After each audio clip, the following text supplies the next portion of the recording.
Bonsoir. Nous allons nous retrouver donc à Orthez pour ce troisième rendez-vous de notre série Les débats du deuxième tour. Bienvenue au public qui est présent dans la salle et aux internautes qui nous rejoignent. Dans 3 jours, l'un de vous trois, Emmanuel Hannon, Yves Darigrand et Bernard Cazenave, découvrira la grandeur, mais aussi la servitude de la fonction de maire. Au terme d'une campagne municipale qui est montée en intensité ces dernières semaines, le résultat du premier tour dimanche vous a placé en tête. Emmanuel Hannon avec 36,95% des suffrages. Devant vous, Yves Darigrand, qui avait recueilli 31,63% des voix, alors que vous, Bernard Cazenave, obteniez 24,93% des suffrages. Nous vous proposons ce soir de confronter une dernière fois vos principaux arguments, de souligner vos différences, mais aussi, pourquoi pas, ce qui vous rapproche. Pour vous interroger et faire vivre ce débat, à mes côtés, Hubert Bruyère, le rédacteur en chef adjoint de la République des Pyrénées, et Pierre-Olivier Julien, le responsable de la rédaction locale d'Orthez, qui a suivi de bout en bout cette campagne municipale et qui nous rejoindra tout à l'heure. Hubert, je vous propose, pour commencer, de dresser un rapide portrait de nos invités. Emmanuel Hannon, bonsoir. Bonsoir. Vous avez 45 ans, vous êtes professeur des écoles. Vos premiers engagements ont été syndicaux. Depuis 6 ans, vous êtes le premier adjoint de Bernard Moller, le maire sortant qui ne se représente pas. Sous la bannière « Ensemble, construisons l'avenir », vous conduisez pour la première fois une liste municipale, celle de la majorité sortante de gauche. L'équipe a été renouvelée puisqu'elle comprend 17 nouveaux. Candidat du Parti socialiste, vous êtes soutenu par le Front de gauche et le PRG, et votre équipe comporte également des non-encartés. Bernard Cazenave, bonsoir. Vous avez 61 ans, vous êtes médecin et pour la première fois, vous conduisez une liste pour les municipales. En 2008, vous étiez sur la liste de Thierry et Sartel et depuis 6 ans, vous faites figure de leader de l'opposition municipale. Une opposition qui a connu des soubresauts à la suite de votre décision, vous aussi, de voter pour François Hollande à titre personnel au second tour de l'élection présidentielle. Sur votre liste Réinventons Orthez, on trouve des membres et des apparentés du MoDem, de l'UMP, de l'UDI, et vous vous présentez comme la seule alternative à la gauche. Yves Darigrand, bonsoir. Bonsoir. Vous avez 66 ans, vous dirigez les Tissages Moutet, vous vous présentez pour la première fois à une élection municipale. En 2007, vous aviez brigué la tête de liste PS, mais à l'époque, les militants avaient choisi Bernard Moller. Pour les élections régionales de 2010, vous avez figuré sur la liste socialiste au régional, conduite par Bernard Uturi, et ceci à l'initiative d'Alain Rousset, dont vous êtes un proche. Aujourd'hui, c'est sans étiquette politique que vous vous lancez sous la bannière « Osez choisir », une décision qui remonte déjà à plus d'1 an. Ce débat, qui sera minutieusement et rigoureusement chronométré, durera 45 minutes. Le tirage au sort vous a désigné Emmanuel Hannon pour ouvrir ce débat, la conclusion revenant à Yves Darigrand. Alors ma première question, Emmanuel Hannon, est toute simple. Pensez-vous que cette triangulaire vous ouvre-t-elle un boulevard vers la mairie? Autrement dit, vous sentez-vous déjà presque maire d'Orthez? D'abord, je veux remercier les électrices, les électeurs d'Orthez et Sainte-Suzanne qui nous ont fait confiance dès le premier tour, effectivement avec un score qui ne reflète pas ce qui pourrait apparaître comme un vote sanction dans un contexte très différent de 2008. Saluer également l'élection de Patrick Darieux au conseil consultatif de la commune associée de Sainte-Suzanne. Effectivement, la triangulaire, c'est une situation qui est intéressante parce qu'elle permet d'avoir un débat sain, chacun assumant ses positions. Et je trouve que c'est une bonne chose. Très bien. Hubert. Bernard Cazenave, dans une élection municipale, traditionnellement, l'opposition se mobilise très fort dès le premier tour. Alors, la question pour le second tour, vos réserves, où sont-elles? Alors, je vous ferai remarquer que dans cette élection-là, il n'y a pas eu beaucoup de mobilisation puisqu'on a une baisse, effectivement, de la fréquentation des urnes et qu'effectivement, on a vu comme ça une désaffection générale pour ce scrutin. C'est rare, effectivement, et je pense qu'il y a une possibilité, et on essaie de la mobiliser pour que les électeurs reviennent effectivement vers les urnes. Voilà. Donc je pense qu'il y a des réserves effectivement dans les abstentionnistes. Je pense qu'il y a des réserves importantes. Et je crois que ces réserves-là, il faut absolument qu'elles se mobilisent. Il faut pas laisser la ville aux mains de la gauche officielle ou de la gauche dissidente. Il faut effectivement qu'on puisse repartir un petit peu et rebondir sur quelque chose de nouveau pour Orthez. Alors Yves Darigrand, en ne faisant pas la fusion avec Bernard Cazenave, est-ce que vous avez manqué une occasion en or d'être maire d'Orthez ? Si j'avais eu comme métier la politique, j'aurais fait une fusion, quitte à introduire de la confusion, inévitablement. Mais je me félicite de la décision que nous avons prise parce que cette confusion, nous avons tout fait pour l'éliminer dans notre comportement et nous sommes fiers et déterminés dans notre décision aujourd'hui, dans notre positionnement. Emmanuel Allon, le bilan de Bernard Moller dans cette campagne, c'est un atout ou c'est un handicap ? C'est un atout. J'assume le bilan de l'équipe sortante, je le revendique, parce que si 6 ans ne sont pas suffisants pour mener tous les projets, c'est quand même un temps essentiel pour ficeler, construire, partager, faire soutenir des projets, parce qu'une ville ne peut les porter seule. C'est ce que nous avons fait aussi pendant 6 ans. Bernard Cazenave, la division, l'incapacité à s'unir, c'est une spécialité orthésienne ? Non, je regrette un petit peu parce que moi, j'ai dans l'histoire d'Orthez des municipalités qui avaient réussi à fédérer les Orthésiens au-delà de l'éventail de leur parti. Moi, je trouve qu'effectivement, l'identité politique, c'est important parce que ça négocie un certain nombre de valeurs personnelles et que je ne crois pas, moi, que la parole politique, et je ne crois pas du tout que les politiques sont discrédités. Peut-être ceux du national, mais ceux du local, ils sont connus et les valeurs politiques, c'est important. Et moi, je vais vous dire, je trouve un peu dommage, effectivement, qu'Yves Darigrand, il vous l'a dit, ait refusé effectivement de s'unir avec nous, parce que dans cette affaire-là, il y avait possibilité de mettre en échec une gestion qu'on ne trouve pas très très bonne. Mais j'ai bien compris pourquoi il me l'a dit. La philosophie politique de sa liste ne pouvait pas être unie avec, ne pouvait pas se fusionner avec la philosophie politique de la nôtre. C'est donc clairement un refus du centre et de la droite. Donc c'est effectivement une déclaration, le masque tombe, une déclaration effectivement de la gauche dissidente. Les masques tombent, je peux répondre à ça, oui, parce que je voudrais dire à Bernard Cazenave que quand il est en situation de nous parler, nous ne sommes plus une liste de gauche. Quand nous sommes en désaccord, nous devenons une liste de gauche. C'est très, très, très particulier comme comportement. Mais enfin, bon, je prends acte. Et je voudrais dire à Bernard Cazenave une deuxième chose, c'est que son raisonnement n'est pas celui de ses camarades politiques. Nous avons eu hier une réunion dans laquelle un homme s'est levé qui s'appelle le docteur Bayset, qui est l'ancien premier adjoint de M. Issartel, du maire M. Issartel, qui a lancé un appel citoyen à voter pour notre liste et qui a reçu déjà des soutiens comme celui de M. Jacques Destandeau, l'ancien maire d'Orthez, parce qu'on voit bien que le comportement de la liste de M. Cazenave est un comportement suicidaire à but très, très, très étroit, très égoïste, très politiquement archaïque. Aujourd'hui, la seule chance pour changer les choses à Orthez, c'est notre liste, c'est la liste Osez choisir. Et il y a dans le camp de M. Cazenave même des gens qui ont voté pour lui au premier tour, des gens qui demain voteront pour nous. Dans cette campagne, au sentiment de chacun d'entre vous, y a-t-il eu des coups bas ? Le climat vous a paru correct, viril ? Je suis un non. Le climat a été correct, il se tend en fin de campagne. Je crois que c'est naturel.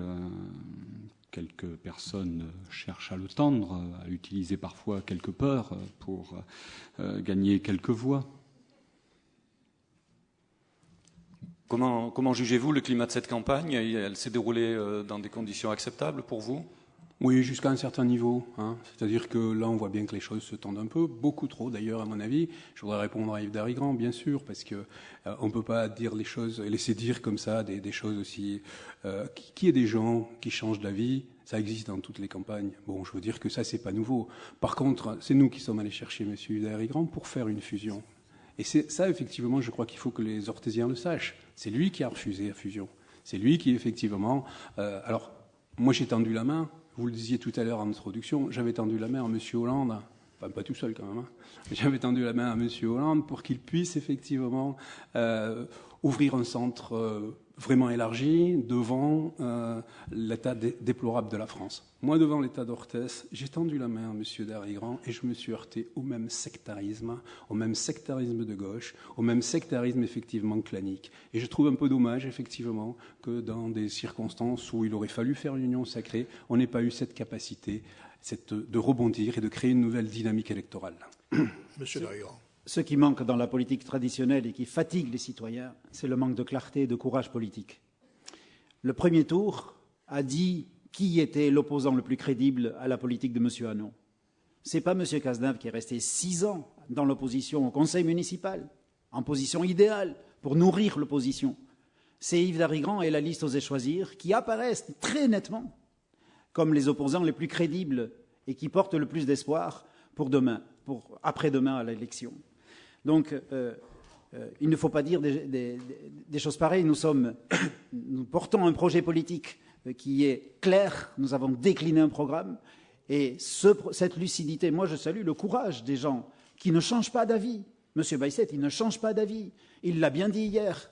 Il nous a dit, je suis dans ce bord-là, je reste dans ce bord-là, mais l'intérêt d'Orthez aujourd'hui, c'est de voter pour Oser choisir dimanche prochain. Merci. Hubert, une autre question ?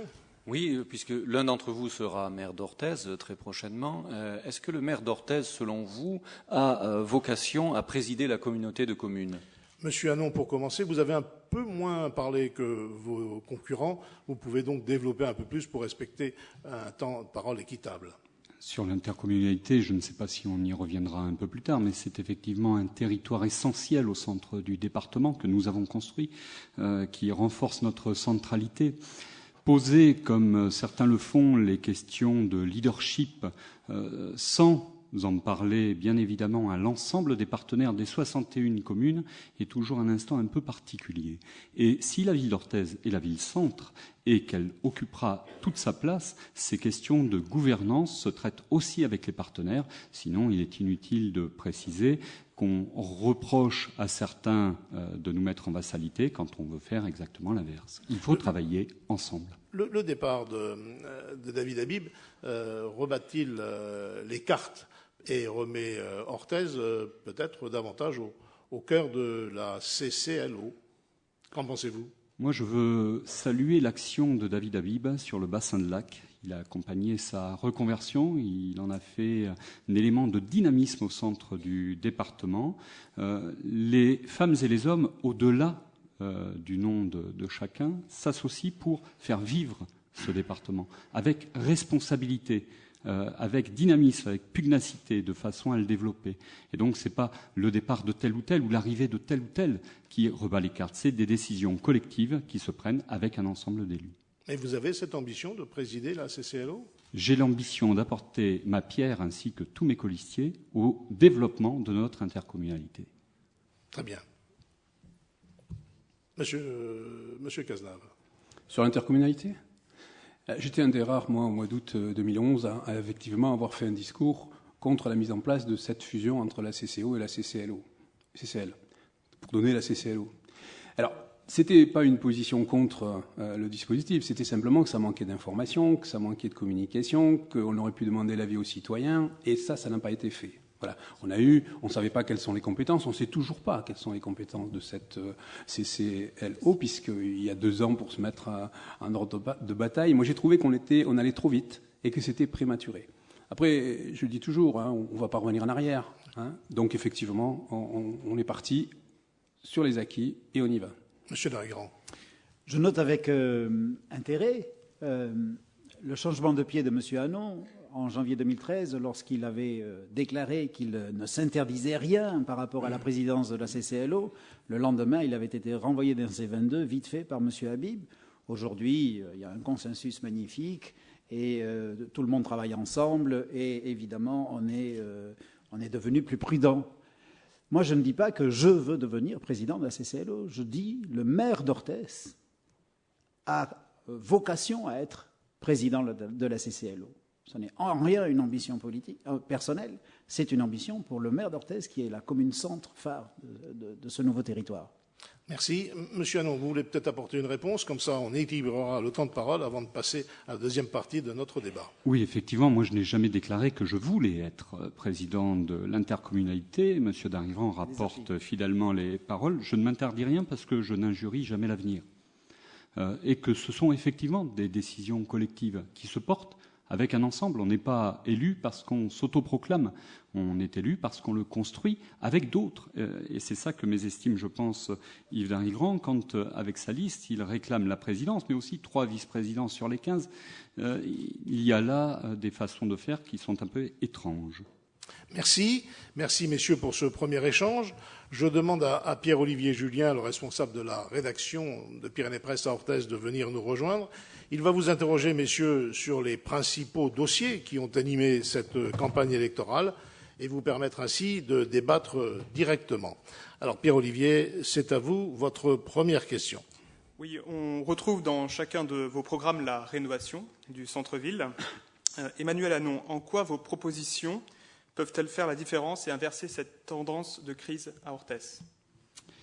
Bon, d'abord, je vois que nos propositions, même si le dossier tarde à cause de son instruction ministérielle, sont reprises à l'unanimité par l'ensemble des candidats. Il y a des différences, bien évidemment.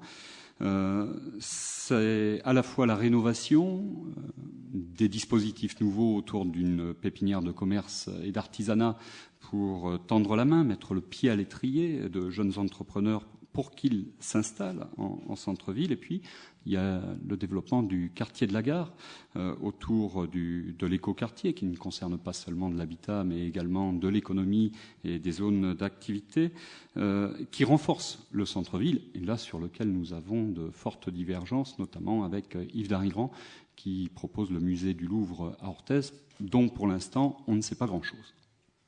Justement, oui, sur ce musée... musée du Louvre à la minoterie, en tout cas ce musée à la minoterie, c'est l'un des projets pour revitaliser les friches à Orthez. Est-ce prioritaire, est-ce un dossier prioritaire aujourd'hui à Orthez ? C'est un dossier majeur pour nous, majeur, parce qu'on ne peut pas traiter avec des gouttelettes d'eau le problème de la désertification du centre-ville. La pépinière de commerce, moi je veux bien, hein, mais c'est une goutte d'eau sur un désert, dans un désert. Donc il faut multiplier les initiatives et il faut avoir de l'ambition, il faut voir grand. Si on voit toujours petit, toujours à la dimension des petites misères et des grandes misères de cette ville, on ne sortira pas la ville de sa léthargie.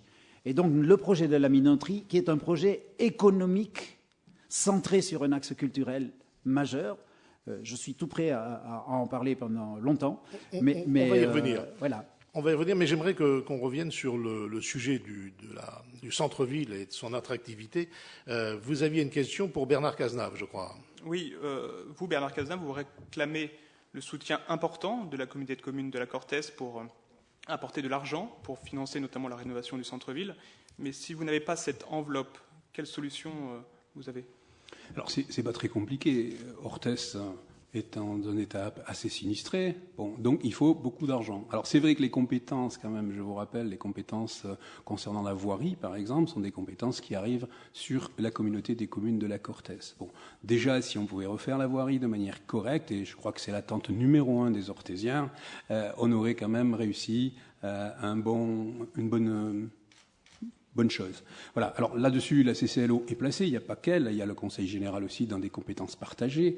Il y a un peu la ville, mais pas forcément le plus. Hein. Et je crois que là, il faut quand même être très dynamique, très pertinent. Et il faut pouvoir arriver à mobiliser la communauté des communes autour d'un plan Marshall, c'est ce que j'avais dit, d'un plan Marshall pour la rénovation du centre-ville orthésien. Sur ce même sujet, ce serait intéressant d'avoir la position d'Yves Darigrand sur cette rénovation du centre-ville. Oui, parce que alors que Emmanuel Hannon s'appuie notamment sur le FISAC, le Fonds d'investissement pour l'activité commerciale. Vous n'y croyez pas du tout, Monsieur Darigrand. Ce n'est pas que j'y crois pas du tout. J'adresse à Emmanuel Hannon une critique majeure qui est que, alors que la rénovation du centre-ville était un objectif absolument prioritaire de la majorité en 2008, on a attendu 2010 pour se mettre au travail et 2012 pour déposer le dossier FISAC. Or, entre-temps, les volumes de financement des dossiers FISAC se sont totalement effondrés. Aujourd'hui, on a une moyenne de financement du FISAC sur des villes de notre importance qui est de l'ordre de 140 000 €. Donc on voit bien, là, le FISAC a servi de chiffon rouge pour cacher la réalité aux Orthésiens. Alors quel levier, si ce n'est pas le FISAC, quel levier manipulez-vous, si je puis dire, pour relancer cette activité commerciale ? Quelle est votre proposition ? La première chose, il faut rendre la ville agréable, il faut rendre la ville belle, il faut refaire, comme le disait Bernard Cazenave, on est tous d'accord là-dessus, il faut refaire le centre. Alors certains le disent depuis 6 ans et n'ont rien fait, et nous disons qu'il faut le faire très vite. Et donc effectivement, en s'appuyant sur le financement de la CCLO en particulier, même si les choses sur la CCLO, on pourra y revenir peut-être, sont mal embarquées aujourd'hui, et en particulier sur les budgets de 2014. Donc il faudra, pour revitaliser le centre-ville, il faut remettre des gens dedans. Mais comment est-ce que des gens vont venir si ce n'est pas agréable ? Premier point. Deuxième point, il faut remettre de l'activité. Il faut remplir ces vitrines qui sont vides. Il faut remettre de l'activité tous azimuts, artisanale, commerciale, maraîchère, artistique, culturelle, tous azimuts. Et on ne peut pas se contenter d'aller puiser dans un seul silo. Il faut aller dans tous les sens. Et donc, c'est une action multidirectionnelle. Très bien. Emmanuel Hannon, une réponse sûrement à ce que vous venez d'entendre. Oui. M. Darigrand est clairement dans l'incantation, parce que tout ça est prévu effectivement dans le plan FISAC. Dire que rien n'est prévu, en fait, moi je ne vois pas grand-chose chez mes adversaires de différent de ce que nous portons, et en rappelant quand même que la voirie du centre-ville était à la charge unique de la ville d'Orthez jusqu'en décembre 2013 et qu'elle a été transférée à l'intercommunalité nouvelle qui, effectivement, a les moyens d'intervenir sur cette voirie, sa rénovation. Et c'est déjà acté. C'est déjà acté. M. Darigrand dit qu'il n'y a pas grand-chose dans le budget 2014. Si, il y a déjà des choses et les voiries seront remises. Il y a une enveloppe, par exemple, une enveloppe globale de réfection des voiries qui se partage sur l'ensemble des voiries et pas seulement sur des éléments particuliers de rénovation comme par exemple l'exemple de la gare. Et le tour a été fait de la voirie du centre-ville avec justement ce remodelage que nous proposons suite à un travail important que nous avons mené en concertation. Et l'intercommunalité investira sur la voirie. Alors pas peut-être 10 millions comme le réclame Bernard Cazenave, parce que ce ne sont pas ces montants-là qui sont nécessaires à la réfection de la voirie en centre-ville. Mais c'est acté et c'est un dossier qui va aboutir. Très bien. On va aborder un autre sujet, vous pourrez répondre à ce moment-là, mais un sujet sur la question fiscale. Et la première question, je crois, Pierre-Emmanuel, s'adresse à M. Cazenave. Oui, cette question fiscale qui a plané durant toute la campagne, tous trois, vous avez des positions bien différentes. Vous, M. Cazenave, vous faites la promesse de baisser les impôts de 5% d'ici 2020. Est-ce réaliste aujourd'hui ?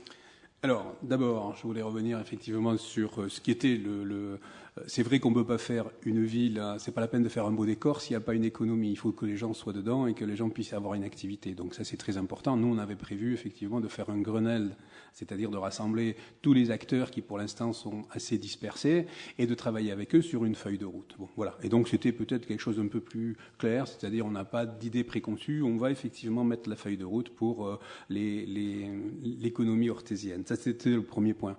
Le deuxième point, c'est qu'on ne peut pas aménager un centre-ville si on laisse toujours les flux de camions, les flux de voitures. C'est toutes les villes qui ont fait effectivement des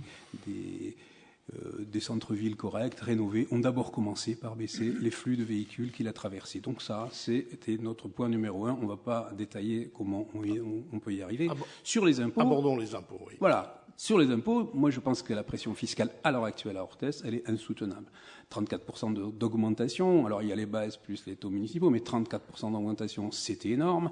Et là-dessus, nous avons proposé d'avoir un objectif de baisser les taux municipaux. Je n'ai pas dit les impôts, les taux municipaux de 5%, parce que les impôts, c'est quelque chose effectivement qui sont avec différentes variantes. Nous, on a proposé de faire 10% d'économie sur le budget de la ville ce qui n'est pas forcément quelque chose d'irréaliste, en 6 ans. Voilà. Donc là, on est dans une logique vertueuse d'économie, dans une logique vertueuse de rendre aux Orthésiens un peu de leur pouvoir d'achat.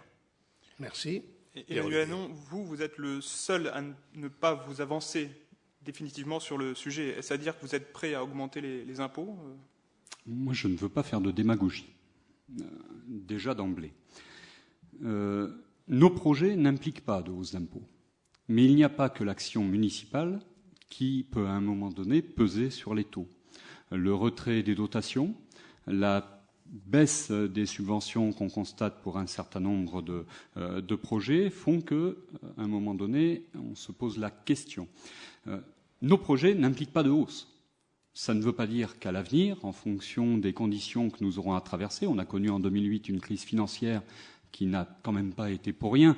Et je veux saluer Alain Bayset, qui d'ailleurs, juste avant les élections de 2008, avait souscrit quelques emprunts toxiques avec la municipalité de Thierry-Sartel, que nous avons assumé derrière. Et quand un emprunt prend 25 000 € de plus d'intérêt dans une année parce qu'il est adossé sur le franc suisse, effectivement, ça pose des questions.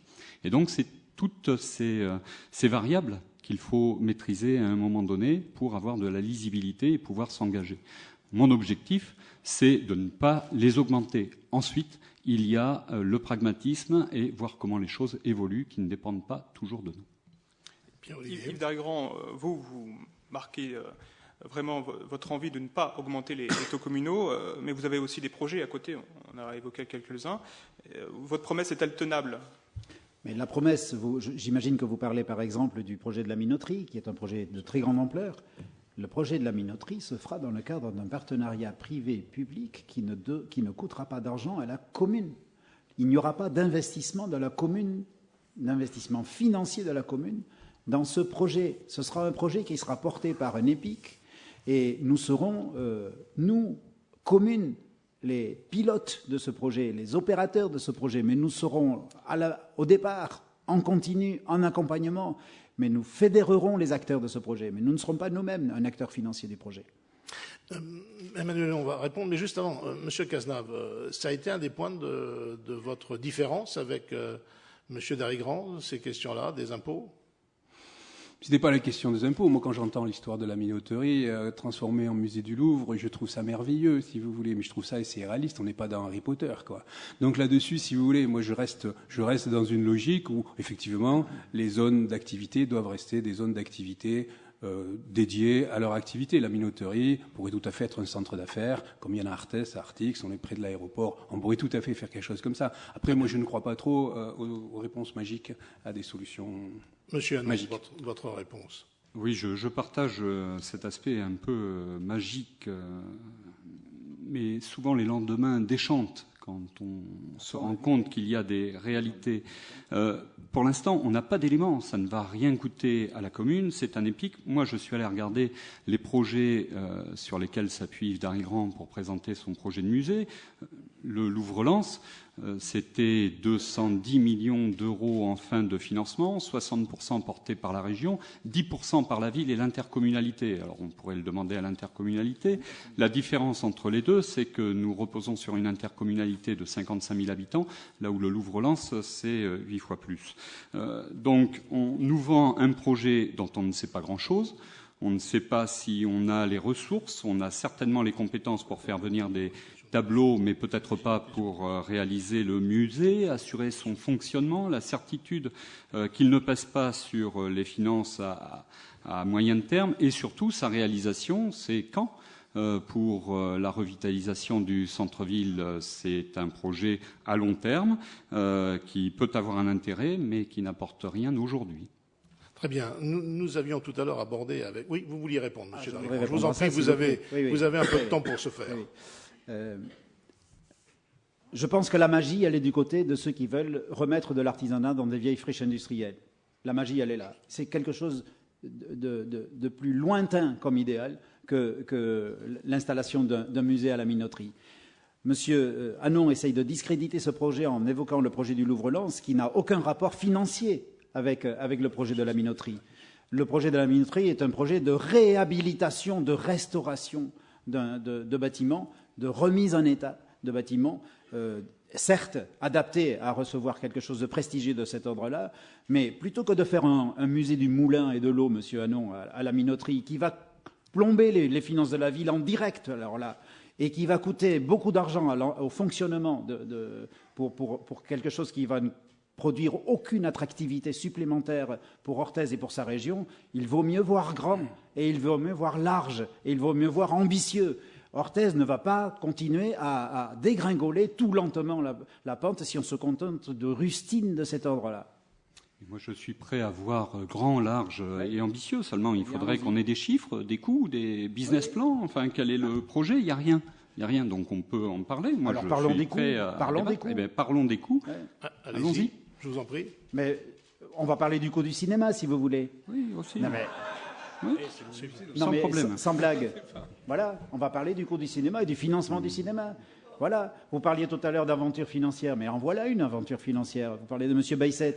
Mais nous sommes aujourd'hui en pleine aventure financière, ne l'oublions pas. Il n'y a aucune aventure financière, Monsieur Darigrand, mais encore une fois, vous dérobez. Voilà. Vous refusez de répondre sur le fond, sur votre seul projet qui vous différencie des autres, et vous dérobez, vous n'apportez aucune précision. Alors, juste une réponse, allez-y, puis Monsieur Cazenave développera quelques idées à ce propos. On va arrêter de parler de Baïset, parce qu'une girouette pour un dissident, ça suffit. Donc là-dessus, effectivement, moi je voudrais qu'on revienne effectivement sur le cinéma, par exemple. Monsieur Darigrand dénonce le cinéma. S'il avait suivi le conseil municipal, il aurait su que l'opposition a voté contre. Mais non, en direct, tu ne le sais pas. Donc là-dessus, effectivement, nous, on le sait, effectivement. On sait qu'on a voté contre ce projet. On sait qu'il était trop dispendieux. Au dernier débat d'orientation budgétaire, j'ai encore remis en cause cet investissement. Et j'ai demandé, effectivement, à la municipalité d'y renoncer. Bon, c'était un peu tard. À tous les moments, ça a été comme ça. C'est-à-dire que quand on est dans l'opposition, ce n'est pas votre avis qui compte. Vous voulez poursuivre, non? On pose une autre question. Pour l'instant, ça va. Je voulais juste faire 2-3 minutes. Vous vouliez peut-être ajouter quelque chose en conclusion. Et le problème, c'est que je ne me souviens plus à quoi je voulais répondre. Bon, ben ça va vous revenir. Le plan de financement et le business plan pour le musée du Louvre à Orthez. Voilà, ça va bien. Oui. Et sur le fait aussi que vous disiez, mais c'est un projet à 10 ans. Mais oui, monsieur Hanon, pourquoi pas? Pourquoi pas? Si on est aujourd'hui en 2014 dans le même état que nous étions en 2008, pourquoi? Parce que vous n'avez rien enclenché en 2008. Nous ne serions pas dans le même état. Et si vous déclenchez un projet comme la minoterie à Orthez, dans les 1, 2, 3 ans qui viennent, il y aura déjà du travail sur place, déjà de l'emploi qui se créera. Alors qu'est-ce que c'est ces visions à court terme, ces visions petites, mesquines et restreintes qui ne pensent qu'en termes de rustine, au lieu de parler de choses qui ont du souffle et de l'espace? Monsieur Cazenave, vous aviez un autre point de vue sur ces fameuses friches. Sur ces friches, oui. Donc vous disiez tout à l'heure, vous voulez en garder le caractère industriel, mais avec quelles entreprises? Comment si vous voulez, moi, ce que je suis assez pragmatique, si vous voulez. Je ne vais pas jeter sur les friches un avis qui est un avis dogmatique. Je ne vais pas dire il faut faire ci, il faut faire ça. Moi, j'aime bien aimer les plans. Il y a eu plusieurs projets, si vous voulez, de réhabilitation des friches qui mettent dans la même enveloppe les recettes et les dépenses. Moi, je suis pragmatique. C'est-à-dire, je pense qu'effectivement, on peut travailler sur une réhabilitation de ces friches dans un cadre industriel, à condition, ou artisanal, à condition qu'à chaque fois qu'on mette une dépense devant, on ait une ressource derrière. Voilà. Et ça, c'est ça le pragmatisme, si vous voulez. Sur la minoterie, rien à dire, je vous ai déjà dit ce que je pensais. Mais je crois que là-dessus, là aussi, on pourrait avoir une ambition, mais c'est pas nous qui serons les payeurs, ce sera effectivement dans une logique publique-privée. La mairie est là pour préparer la situation, mais il faut que les entrepreneurs soient intéressés par le dispositif. C'est ça la question, si vous voulez. La question, c'est comment on met des recettes en face de ressources. Voilà. Sur le retour de l'activité industrielle dans les friches, Monsieur Darigrand, c'est utopique de penser ça aujourd'hui, en 2014 ? Je crois que ça ne l'est pas. Mais ça dépend de quelle friche on parle. Nous avons fait le choix de dédier la minoterie à une zone d'activité qui est centrée sur le projet dont on a parlé. Mais lorsqu'on parle, par exemple, des friches de la papeterie, qui est de l'autre côté du Gave, alors je pense que cet espace-là peut très bien être pris en réserve foncière par la ville pour pouvoir accueillir ensuite des entreprises, par exemple de Lac, qui veulent multiplier leurs activités, qui veulent s'implanter sous forme de filiales, d'annexes, etc.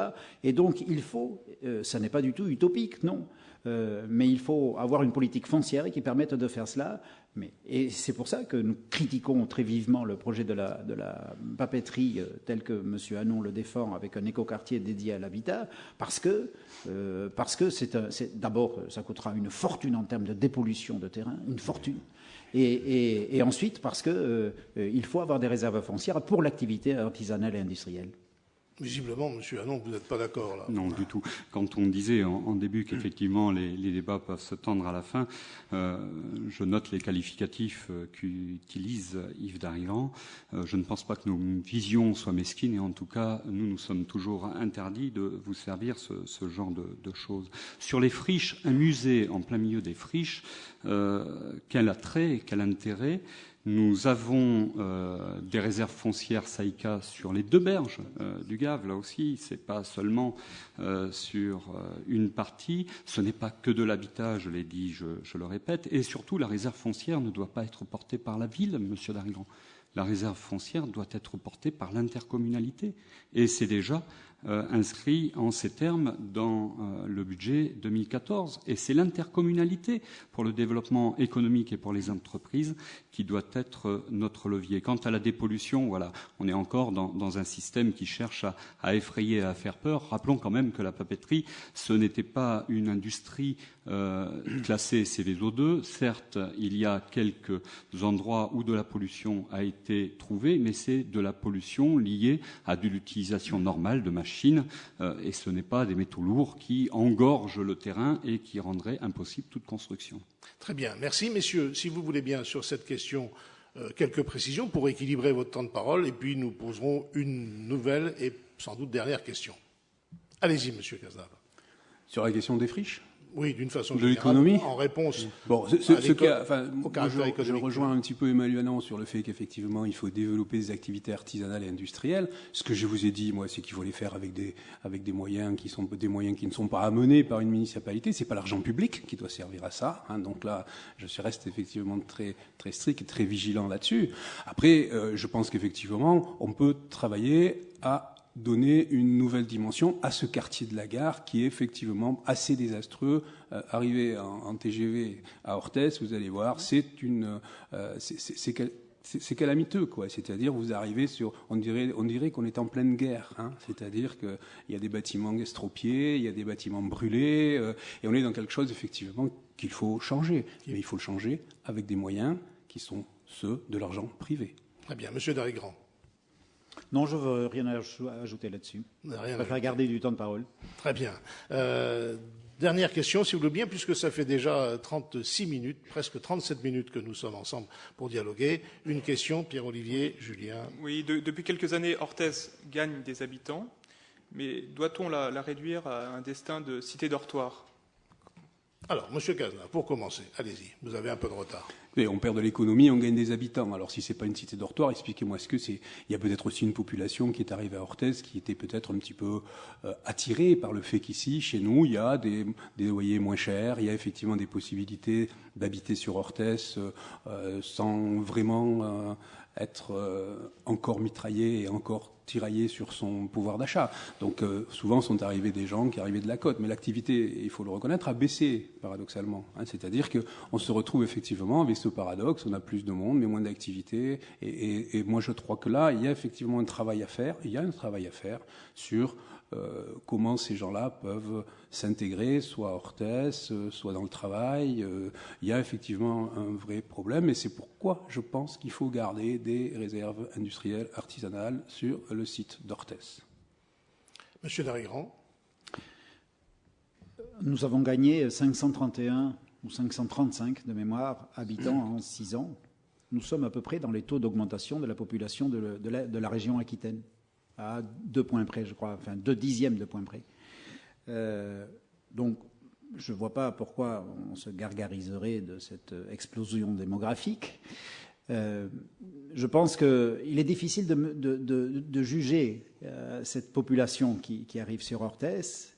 On a des indices contrariants qui sont des gens qui partent d'Orthès à cause de la pression fiscale des couples, des foyers qui sont, disons, classe moyenne. Voilà. Aujourd'hui, à Orthès, il y a 51% de foyers non imposables. C'est beaucoup. c'est beaucoup. Donc je dis, moi je ne porte pas de jugement là-dessus, je dis il faudrait affiner cette analyse-là pour savoir qu'est-ce qui se passe exactement. Monsieur Hanon, est-ce que Orthez se paupérise ? Je ne pense pas qu'Orthez se paupérise. Orthez gagne des habitants et moi je ne veux pas trier les habitants qui s'y installent en fonction de leur capacité ou non à pouvoir payer des impôts locaux. La pression fiscale, elle est celle d'une ville-centre au centre du département, qui est importante parce qu'elle offre beaucoup de services également. Et c'est aussi ce qui attire. Alors, il n'est pas question de se gargariser d'une hausse d'habitants, mais quand on constate que dans les Pyrénées-Atlantiques, un certain nombre de villes en perdent, c'est pas non plus quelque chose qui doit nous désespérer. Au contraire, notre ville a des atouts, c'est une belle ville, et elle draine de nouveaux habitants, c'est une bonne chose. Monsieur Cazenave, vous vouliez rajouter autre chose? Non? Monsieur Darigrand? Non, sur ce sujet, non. Qu'est-ce qui ferait que, pour vous, la ville d'Orthez a un avenir? Quel est, s'il n'y avait qu'une recette, ou en tous les cas qu'un levier, quel serait-il? Allez, monsieur Darigrand. Mais non, c'est moi qui ai levé les yeux au ciel, vous ne m'interrogez pas. C'est une drôle de question. C'est une question. Si, je peux répondre un peu en forme de boutade à votre question qui y ressemble. Moi, je pense que Orthez a une histoire, c'est une cité fière, c'est une cité noble, et elle a une histoire qui est magnifique. Et je pense que c'est marqué dans ses murs. Nous avons un patrimoine qui est exceptionnel. Et je pense que l'activité touristique pourrait être un des leviers majeurs de retour à la vie de cette ville. Monsieur Cazenave. Alors, je suis désolé, je trouve que votre question, effectivement, il n'y a pas un levier. Nous, on en avait mis 10, si vous voulez, dans notre... Alors, je ne vais pas vous en mettre 10, mais je vais vous les dire quand même. Stop au matraquage fiscal, un cœur de ville rénové, une ville sécurisée, 0 camion en transit, défense d'un pôle de santé pour tous, mobilisation générale pour l'économie et l'emploi, notre patrimoine enfin valorisé, Orthez, ville solidaire et intergénérationnelle. Et puis, on avait rajouté quelque chose d'un peu nouveau, Orthez, ville de formation supérieure et professionnelle. Voilà les leviers, à mon avis, qui permettront à Orthez de sortir un peu de son marasme. Merci. Monsieur Hanon, quelques mots pour arriver à l'équilibre avant de passer à la conclusion. Bien, il va y avoir unanimité sur le fait qu'il n'y a pas qu'un levier. Effectivement, ils sont multiples. J'en rajouterai aux atouts nombreux qui ont été décrits par mes concurrents, un sur l'intercommunalité et sa capacité aujourd'hui à développer notre territoire en l'aménageant sur le plan du numérique, qui est porteur d'avenir. Merci. Nous arrivons donc au... Est-ce que je peux juste ajouter un point là-dessus? Oui, un point.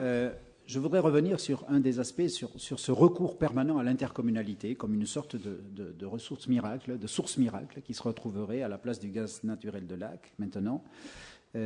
Moi, je pense que il faut regarder un peu. Je regardais l'autre jour le tract de soutien. Essayez de faire bref. Je vais faire bref. Je regarde le tract de soutien de M. Hanon qui évoque les soutiens de M. Labazé et de M. Habib. M. Labazé, le président du Conseil général, c'est lui qui a indiqué à la municipalité d'Orthez que l'ouverture de la Virginie n'intéressait pas le Conseil général. Lettre de novembre ou d'octobre 2012. Donc, un soutien comme M. Labazé, merci beaucoup. On comprend pourquoi les dossiers prennent du temps. Et comme M. Habib, qui fait son centre culturel à 15 millions d'euros à Mourinx, que nous allons en partie financer. Allez, une réponse, Monsieur Hanon. Oui, encore une fois, Monsieur Darigrand est dans la caricature et cherche à noircir le trait, mais ces derniers jours, je crois, une habitude chez lui.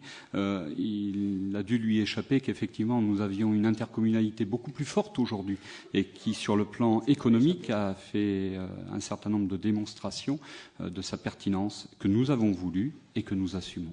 Merci. Nous arrivons donc au terme de ce débat. Monsieur Cazenave, vous répondez, vous avez 1 minute. Alors, voilà. je veux bien, mais respectez la minute parce que je respecte la minute, c'est très simple. Parfait, moi, c'était juste un petit mot sur la réouverture de la Virginie. C'est vrai que ce dossier n'a pas été vraiment porté, mais il est capital. C'est-à-dire qu'effectivement, si on veut baisser les flux de circulation dans Orthez, il faut rouvrir cet échangeur qui est sur la partie ouest pour que les flux ouest-est soient déviés sur la 64. Et ça, c'est capital, ça doit être porté, et ça doit être porté de manière tout à fait consensuelle. Parfait, merci. d'avoir respecté ce bref temps de parole. Nous arrivons donc, je le disais, au terme de ce débat. Ça nous a permis d'échanger pendant près de 45 minutes. Je vais vous demander maintenant, messieurs, de conclure en 2 minutes et en regardant la caméra qui est en face de vous, de manière à vous adresser ainsi directement aux internautes qui nous regardent. Le tirage au sort vous donne, Monsieur Hannon, la parole pour commencer. Monsieur Cazenave prendra ensuite le relais et Monsieur Darrigan conclura. Je vous en prie, Monsieur Hannon.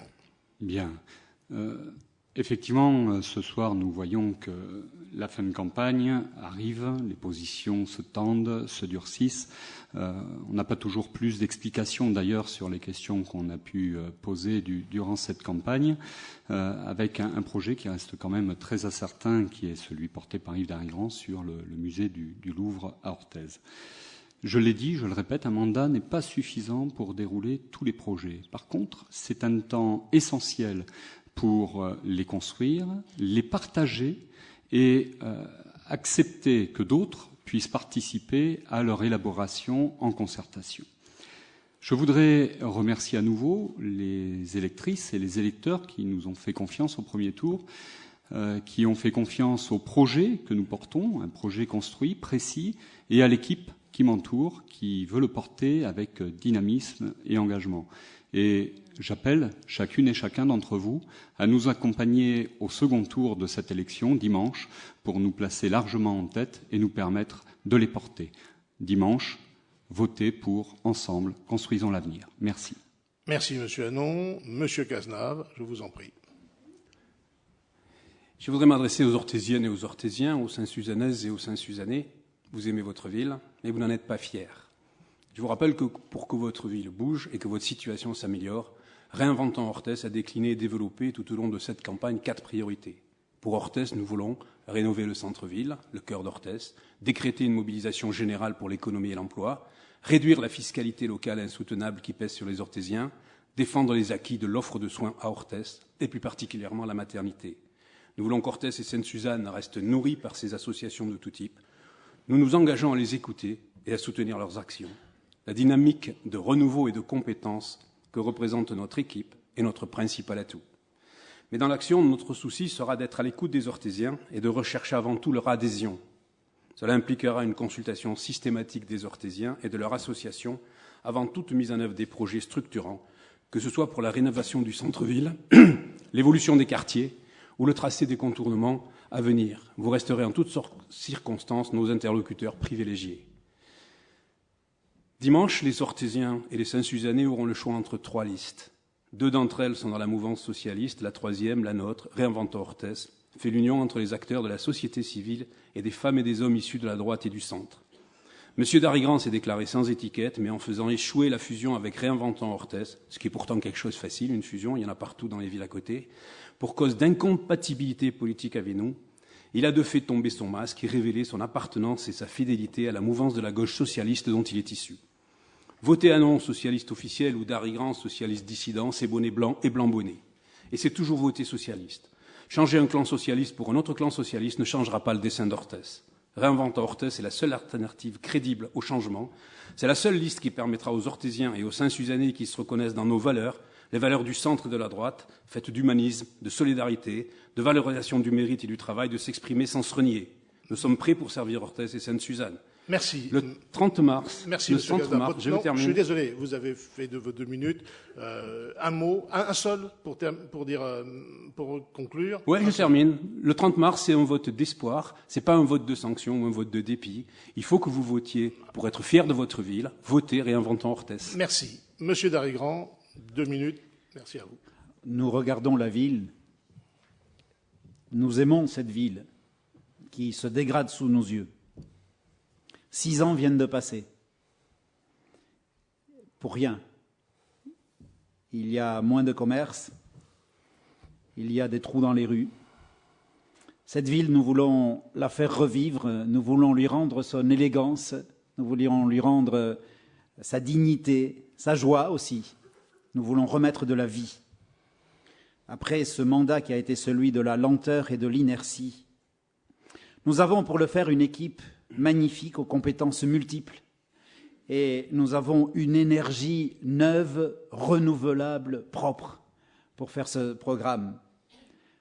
nous pratiquerons la transparence sur tous les chiffres. Nous ne cacherons pas ni la réalité, ni les difficultés que nous rencontrerons si nous sommes élus.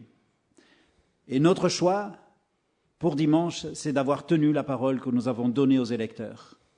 Non pas en excluant, comme essaye de le prétendre M. Cazeneuve, mais en disant « nous pouvons accueillir, mais sans nous trahir, et sans trahir les électeurs à qui nous avons donné notre parole ».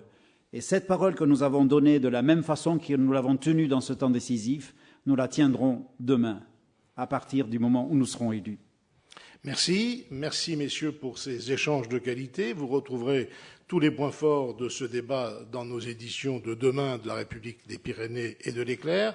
Ainsi, à Orthez prend fin, après Oloron et Pau, notre série Les débats du deuxième tour, mais nous vous proposons un autre rendez-vous, dimanche soir à 21h30, sur le site de la République des Pyrénées.fr, pour le direct de la rédaction de Pyrénées Presse. Merci de votre attention et bonsoir. Merci.